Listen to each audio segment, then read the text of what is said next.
Hello, my name is Melissa Autullo. I've been in the events industry for 10 years.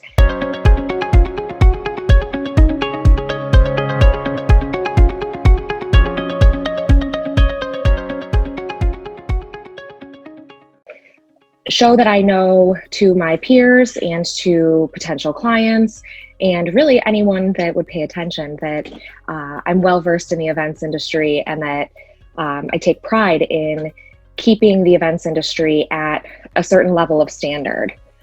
So showing that, I use reputable vendors, go to good venues, essentially that I work with people that know what a quality event is as opposed to a teeny tiny pop-up in your backyard. So to apply, you have to have a couple forms of paperwork that say how long you've been in the industry. So your tax forms, like your W-2s, I think is what it is, that counts. So for me, that was really easy to find that paperwork because I keep all of my information in the same location. I just had to scan it in and then submit it via email, I think, or I submitted it on the website. And then through the app, you have to say, where you've worked, how long you've worked there. And then you get the approval email that says, hey, you are allowed to take the exam. And then from there, they charge your card for the exam fee. And then you're able to log in and create or decide which date you want to take the actual exam itself.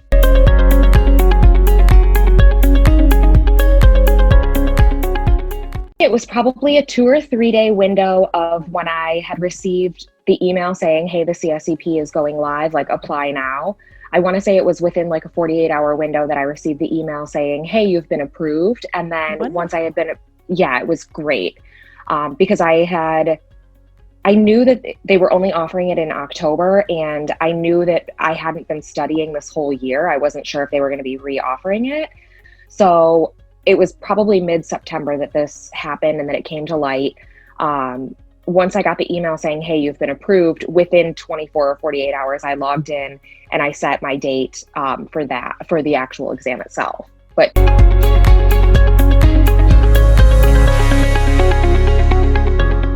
knowing this year that we didn't have an essay was easier for me because you're able to focus more of your time and your attention and your energy on the actual core content of information through that blueprint, as opposed to trying to figure out what am I going to say or how am I going to elaborate if I get an event that I'm not really familiar with.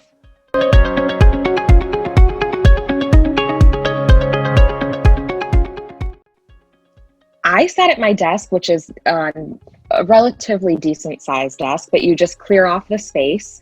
You're allowed to have a glass of something to drink in a clear glass. So I did have water. My desk was really just my laptop and a comfortable chair. Know that you're going to be sitting there for a little while, so use the restroom before you go. You can't get up to take restroom breaks. So use the restroom, come in and sit down, have a comfortable chair. I was pretty well lit. If you wear glasses, have those for the computer. When I had shown the room, I had to unplug the computer so that I could show her the 4 walls.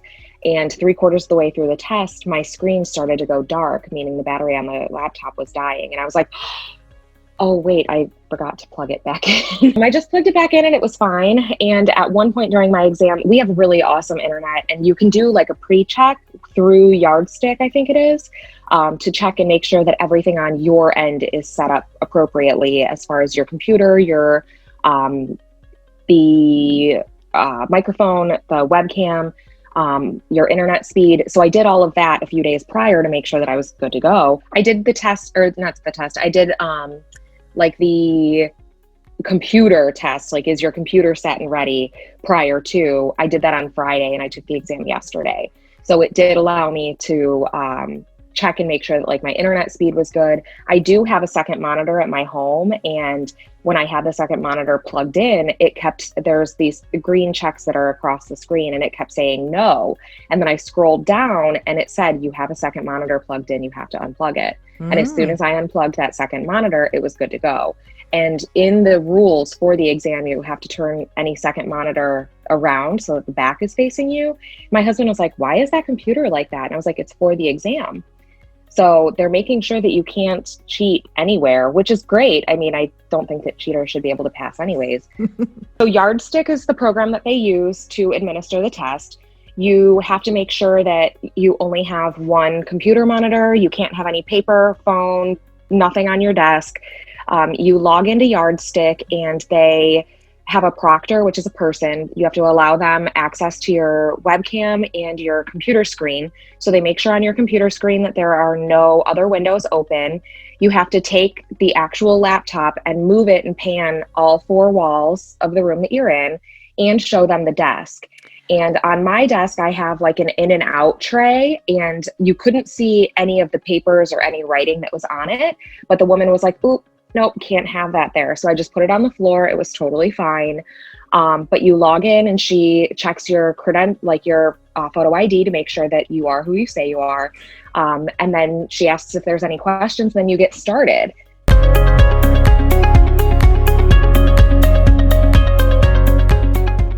I was done in less than 2 hours. What I did is I went through, and if I wasn't sure on an answer, I would bookmark the question. So on the top of the screen is little squares that say each of the numbers, and you can bookmark it and go back to it. So anyone that I was kind of on the fence about, I'm like, I'm going to bookmark this, I'll go back. I just want to make sure I get through all these questions. And you can enter the answer that you want and still leave it bookmarked, which is great, because had I run out of time and left those bookmarked questions blank, then I would have failed those questions. But at least if I have an answer in there that I think might be right, then that's better than no answer at all in my book. I was lucky enough, I'm also a quick reader. I don't know, I was lucky enough to be done in under 2 hours and went through all my bookmarked questions and said, okay, this is what I think that should be. Ooh, no, that's not right. And some of the questions, there are some where you have to really pay attention, otherwise you're going to trip yourself up. I went through all my bookmarked answers, and then I still had about 35 minutes left. And I was like, you know what? I've got the time. Don't rush through this. And I went through and reread every single question and every single answer and made sure that I felt confident about each of them. I only studied on my own this year because of the time crunch, and I have a new baby, so my schedule is ever flexible. And I didn't want to hinder anyone by my crazy schedule. But I know that for me, it was easier on my free time to be able to go through that blueprint that's on the ILEA website and really kind of dig in and mark down, okay, I know about this topic, but I'm not sure about this. Yeah, I didn't study with a group, and sometimes it's easier, but I feel like personally with my schedule, it was easier for me to not study with a group. I really hope that this helps someone in the future. I know that last year when I was doing the study groups of people that had taken it prior, it was very helpful in understanding the content outlined then. And then the written exam last year, it was very helpful to have someone who had already taken it to give pointers and tips. So if there's upcoming study groups, I know that there's certain information we're not allowed to say, but right. I would definitely be willing to be helpful with some study groups and just letting people know, like, as far as studying, it says now there's the blueprint, which is much more in depth, which was great.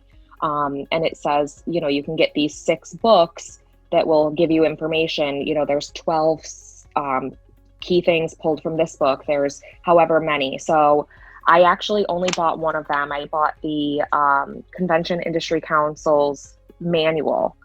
I got it on Amazon. It was less than $10. And each of the key points in the blueprint, I would go through the book and just read that chapter or read the synopsis about it.